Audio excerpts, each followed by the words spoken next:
I am Jiajun Huang. I study a master degree in product and furniture design at Nottingham Trent University.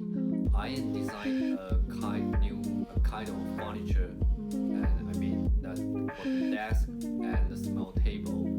And you will try to solve some problem that people who living in the big city.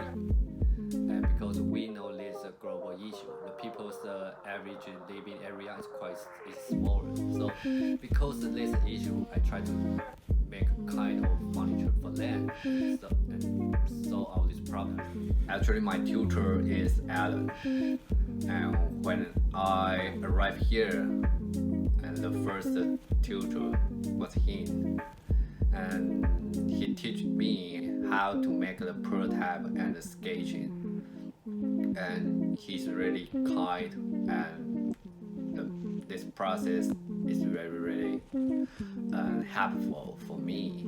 To me, actually, I think he will accept all your situation, even you have no idea about the sketching or the prototyping.